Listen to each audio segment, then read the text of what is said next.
with its rich, slightly sweet flavor, that beautiful shiny golden crust, and that soft pillowy interior, challah bread just isn't for the Jewish holidays. In fact, it appeals to everyone, anytime. So let's get started.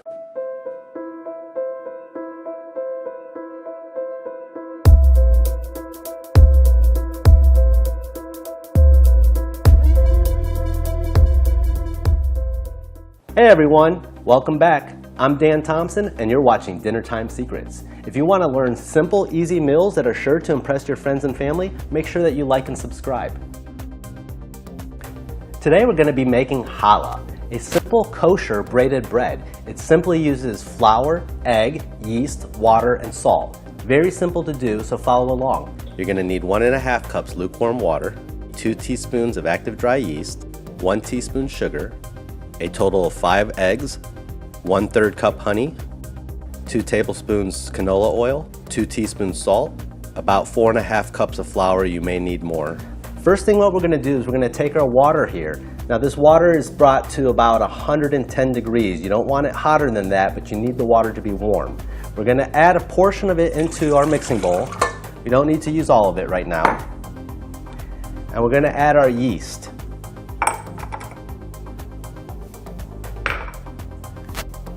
Then we want to add a little sugar to activate the yeast. I'm going to give it a little bit of a stir to incorporate the ingredients, and we're just going to let it sit for about 10 minutes. This way the yeast activates. You'll see some bubbling action happening on the surface. So while the yeast is activating, we're going to get our eggs ready. We're going to want to separate 3 egg yolks. So what we want is 1 egg and 3 egg yolks. The egg whites will set aside. Once our yeast is activated, we're going to add the remaining water.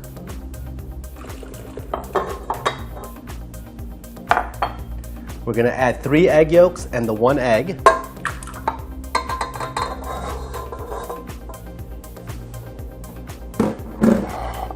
We're going to add our honey.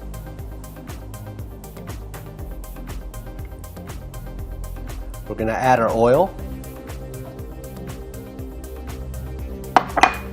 We're going to add our salt.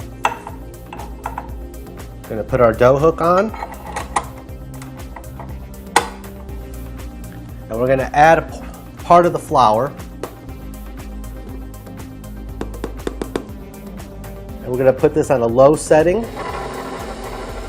and start kneading our dough. And we're going to continue to incorporate the flour.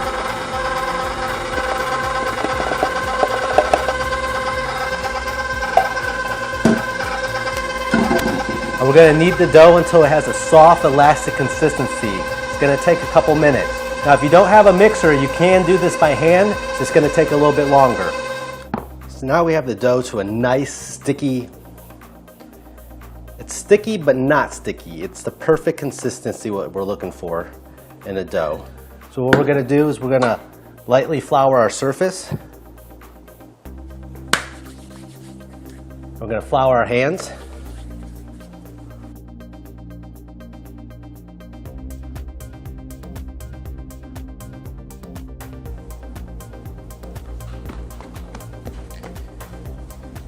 We're going to work it into a ball. A little flour. Beautiful soft consistency here. This dough is gorgeous. It smells fantastic already. Then we'll get a large clean bowl, and I'm going to take just a little bit of oil on my brush, and I'm just going to kind of coat the inside of the bowl lightly. Then we're going to take our dough ball, we're going to drop it right in, and we're going to flip it over so that it has the oil coating on both sides. And we're simply going to cover this, and we're just going to put this to the side someplace warm where this is going to rise for 1 to 2 hours or until double in size. So I'll see you in a few minutes. So see how this dough is looking. Ooh, look at that. Now the dough has rised. What we're going to do is simply punch it down.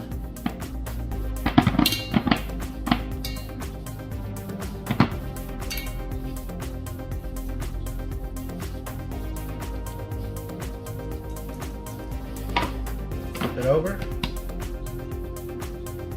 We're gonna do the same exact thing now. I'm gonna cover it up. I'm gonna let it double in size again. See you in a few minutes. All right, now our dough has risen. And it's nice and puffy. What we're gonna go do is go ahead and we're gonna knock it down again.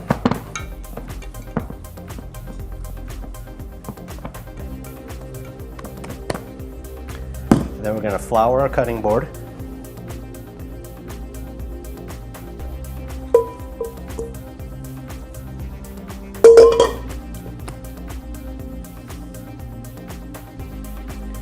And we're gonna lightly flour it, and we're gonna knead it a few times and work the dough. It's nice and soft now.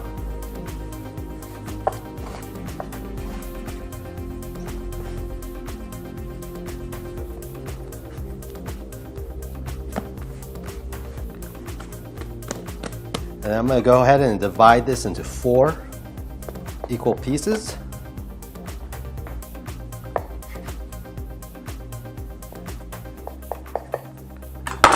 And we're going to make them long and cylinder shapes because we're going to go ahead and braid these.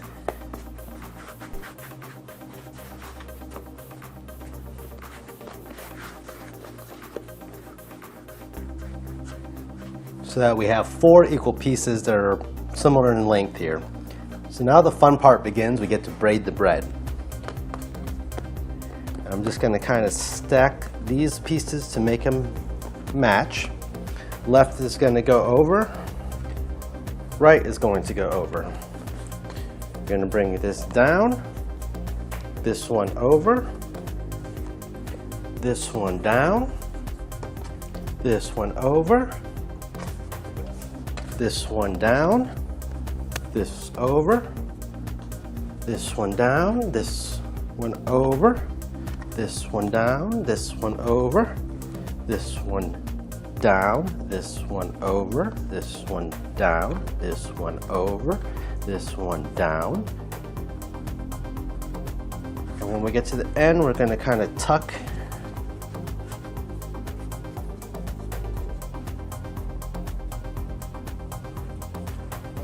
our pieces like this, and we have this beautiful braided loaf. I'm going to carefully transfer this over to my sheet pan.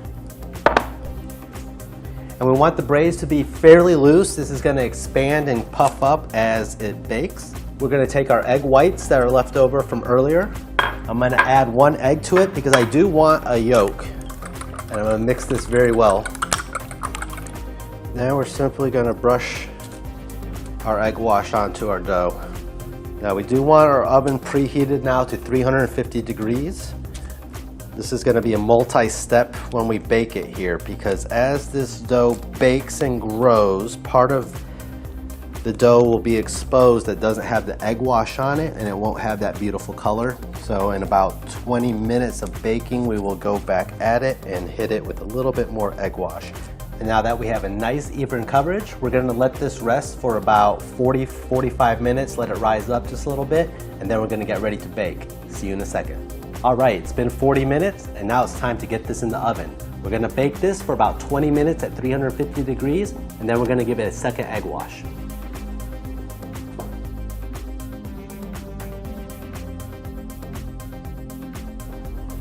All right, after 20 minutes, our loaf is starting to look beautiful. We're gonna give it its second egg wash so that all these pale colored parts are gonna get that beautiful color as well. We want to make sure that you get full coverage on the loaf, every little nook and cranny. And then back in the oven for another 20 minutes.